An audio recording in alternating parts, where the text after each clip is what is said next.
Fats and sugars are just like any other food, they're chemicals. I like to think of fats and sugars as treats.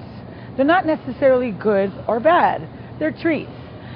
When we consume a fat or a sugar, chemical changes occur in the body.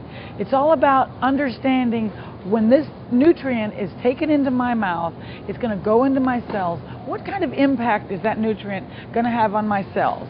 Is it going to increase the cell's ability to communicate? Is it going to make the cell's membrane more juicy and more flexible? Fats of the wrong type, as in animal fat, saturated fats, which are fats that are solid at room temperature. So when you think of a saturated fat, think of it's solid. What is solid? Lard is solid, butter, even margarine is solid at room temperature because it's been chemically treated to do that. The fat that we see around the marbling of meats is solid at room temperature. Crisco is solid at room temperature. Even though it's a vegetable oil, it has been manufactured to be solid.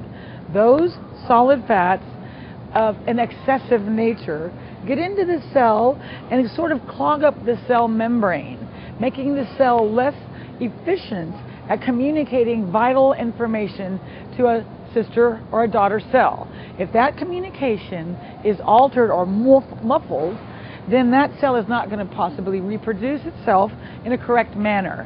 People don't often think that what they eat has such a profound effect on the cell's ability to replicate. It's very profound, and we can control that. Sugar is not bad. There's no bad or there's no good regarding food.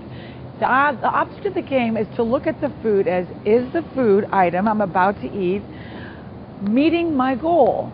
And then I of course have to look at what is my goal.